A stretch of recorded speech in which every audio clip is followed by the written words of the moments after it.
Hey guys, it's Merrick, and here I'm going to be going over the Molach guide that I talked about in the 3VE crash course. I'm going to talk to you about how you should open with Infernal, and basically what the hero does, what the abilities do, and how to use it. Molach does an absolute ton of damage, but I'm going to quickly go over the opener. Again, you can just keep making imps until you do a fast expand, especially because Infernal takes a little longer to get their shrine up. It is also worth noting that their macro mechanic is very different than Bulwark and Vanguards, and they actually have to spend imps to make buildings, as if you didn't need more reasons to keep making workers already.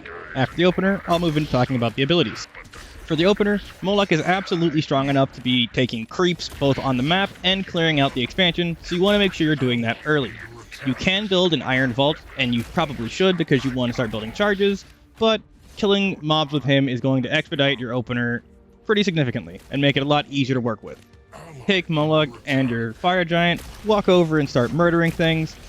Molach's special unit is a Fire Giant. It replaces the basic brute that you get on the Iron Vault in the Infernal 1v1 and ladder matches with a Fire Giant, which is just a giant brute that has a forward AoE after it does its attack. It can only attack ground units, but the fire that comes out of its attack will also deal damage to things that are flying. Same with all of Molach's abilities, actually. Because of how quickly Molach kills units, it's very easy to put the Iron Vault up early and then still get enough money much more rapidly than you would on Bulwark to make sure that you can get an expansion up. I head over to this creep camp, use his C ability, which we'll talk about in a minute. It does a ton of damage and makes this camp super easy, netting me a bunch of extra Luminite, which allows me to easily make a quick expansion. The way Infernal macro works is each building that produces units, which would be these Iron Vaults in this case, and the Shrines, which spawn the Imps, which are your workers, they build up charges over time, and you can expend those charges in one lump sum, or as they trickle in. If you've ever played StarCraft 2, it's kind of like if Warpgate and Inject had a baby. They generally are limited at 3 per building, so you want to build more buildings when you want to build more units, and it's better to have them up early so that you can start building up the charges appropriately. Molach's general passives are that he has the Fire Giant instead of the Brute, that he has the Fiend at his Iron Vault, and any Gaunts and otherwise Infest-based units don't actually do Infest. If you weren't already going to try it, a generally good strategy on Molach is to just make a bunch of Fire Giants and run them at things. They're very good, the AoE is very good, it's pretty potent. To make sure you can get these guys out, you're going to want to make sure that you have at least 2 imps on Therium early on, probably around the time you put the Iron Vault down and before you go creeping to get your expansion up, because you need to get your Shrine upgraded to level 2, and then they are 250 Luminite and 50 Therium. So now I'm going to talk about Molach's abilities. His Z ability is actually a little bit weird. It requires units to be dead before it actually does anything, but based on the amount of enemy corpses in the area, it will spawn a free blob-looking thing that will scale in power based off the amount of corpses used to summon it. It has a button on it that says dismiss this if you want to make a more powerful one, but you can just have multiple of them up. I don't know if it's a bug, I don't know if it's intentional, but it's obviously not an exploit, so just enjoy it and have fun while you can. If it's not supposed to be that way, future patches will sort it out, so just enjoy it and have fun, and if they change it, they change it. If they don't, they don't. Molach's X ability is a steroid buff. The unit that you target with it gets additional attack speed and deals 20 additional damage per hit. You can target yourself, so if you're trying to deal with flyers like in the early game, it can be very useful to do that. Molach's C ability throws out a pillar of fire that will follow enemies and deal damage over time, like you saw me do in the beginning. It actually goes to where you set your cursor and stops, and then will begin to move around a little bit randomly. If it's on top of a mob, it will move off of it, but after that, it tends to seem to chase after enemies where they're at. If it's on top of something, it will move off when it's time for it to move, but other than that, it seems to track enemies and try to stay on top of them otherwise. His V ability isn't unlocked until level 5, but it's an AoE calldown where he channels and just rains fire around him. Does a lot of damage, does damage to air and ground, and is pretty useful. Before I move on to global abilities, it occurred to me that on the higher difficulties, you might need additional anti-air things. Molach's abilities do very well, but you can build Gaunts from the Conclave, which while they don't do Infest, will still be able to attack air and can be buffed with Molach's Steroid if you needed to get rid of some air things quickly. You could also build Shroud Stones if you wanted to have a more static defense answer to those type of things. There's also an air suicide unit that you can build, and at level 6, Molach gets a specific unit called the Chimera that is defined as an anti-air flyer. The far left global ability spawns a little pillar, we can call it, but what it does is it applies Shroud in the area, can be used to give units that are in the middle of a fight shrouds so they can start regenerating white health. The second ability actually will refresh all of the charges on your buildings, so if you happen to be floating a lot of money and you don't have the production facilities to get all of the money spent, and you're in an emergency, you could put out a bunch of units, pop that to get the charges restored again, and then put out another round of units.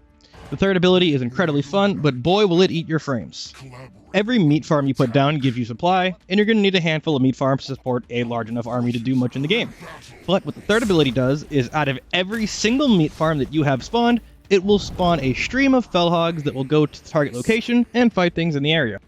Similar to the fellhogs that are just standing around your meat farms, you cannot control them past telling them where you want them to go from the initial command, so make sure you put them near what you want them to fight. It's pretty fun, but boy does it hurt the frames. The fourth ability is an army-wide steroid that winds up only affecting units that are on Shroud, but it will increase their movement speed, their attack speed, and it's very, very noticeable how much better things are in combat with it turned on. It's a 30% attack speed steroid and a 50% movement speed steroid, but again, it only happens if your units are on Shroud. This can be combined with the first ability to give Shroud to an area and then buff all of your units on there though. The fifth ability is called Mordodon Strike, and it's unlocked when Molach hits level 7. At level 3, Molach gets a Mordodon, which makes a Mastodon a Mordodon, allowing it to do siege attacks from longer range. At level 7, you get that ability, and every Mordodon you have on the map will simultaneously launch a Flaming Imp at an area, dealing 40 damage to both ground and air targets. And the final ability is not unlocked until level 9, it is Shadowfall. It is an ability that you also get in the 1v1s, but what this does is it covers the entire map with Shroud for 30 seconds, and can be combined with the fourth ability to suddenly give your entire units across the entire map a massive steroid. That's about it for the global abilities, but I've had to reference things you get based on level about 3 or 4 times, so let's talk about leveling. This is not like Warcraft 3, your character will not level up in the middle of a game. But every time you compete a co-op/3ve game, whatever you want to call it, you will get XP based off of the difficulty and objectives completed. Get enough XP and you'll level up, and each level has its own bonus that I'm going to go over now. Feel free to pause if you need more time to read, but the important parts are that he doesn't get the Brute, he gets the Fire Giant, he does not have any source of Infect, and all of his buildings will produce Shroud. His level 2 ability is an upgrade that can be researched in one of the tech buildings to give his Fiends, which would be his basic unit, additional armor and health. His level 3 is where he gets the Mordodon, which does AoE damage at longer ranges. At level 4, when you make a Fiend, instead of getting 2 Fiends, you will get 3, and your Fire Giants will have an additional circle AoE on their attacks, basically extending the range. Level 5 is where he gets his fourth ability, where he does the circular AoE around him. Level 6 is where he gets the Anti-Air Chimera unit. Level 7 is where he gets the Mordodon Strike, where he gets to attack across the map with the Imps. Level 8 is where the Chimera gets additional missiles for when they attack.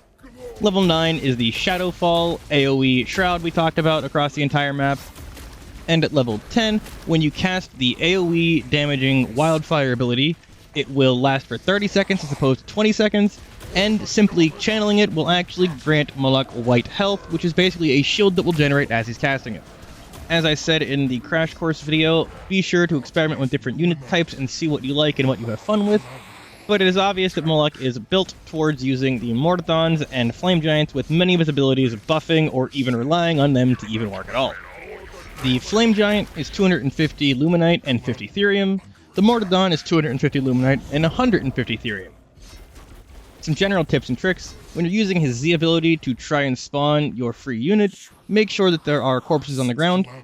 That sounds kind of obvious, but some of the creeps at some of the camps in the map do not actually spawn corpses when they die. So make sure you're paying attention to where they are before you just start using that ability on something that's just fallen over. Also, if you need to get through the trees, or some of your units are far too big to get through trees, the C ability from Molach will also actually cut down trees if you throw it out in front of you. One of the most important aspects about Molach and Infernal in general is the global resource they have is called Anima. The way that you get Anima is when enemies die nearby your units, you will get some Anima. If you have Shroud on the ground and the enemy dies on Shroud, the amount of Anima gained will be increased by 50%. Molach actually spawns Shroud from every building that he makes, But if you wanted to test it out and mess around and see if you find this fun or cheesy, you can also make a unit from the Conclave once you get tier 2 called the Doombringer. You have to put it down on the ground, but it will spawn Shroud around it. You can pick up units, you can drop those units off, and again, when it is placed on the ground, it will spawn Shroud. So you can bring that to a fight, put it down, and hope that all of your units that are attacking draw the attention and allow you to pick up extra Anima. I haven't tested this out to see if it's actually efficient, but I know that mechanically it would work that way. Outside of, I don't know what the targeting priority would be. Feel free to mess around with it and see how you like it. This is 3VE after all. I will say that compared to Bulwark, Molach can start pressuring the external outpost bases a lot earlier, and can make very quick work of the caravan, and then use the bodies left by said caravans to just get those free units to be super powerful. Generally speaking, most of the games I've played with Molach have gone significantly shorter than most of the games I've played with Bulwark, but maybe that's just a me thing.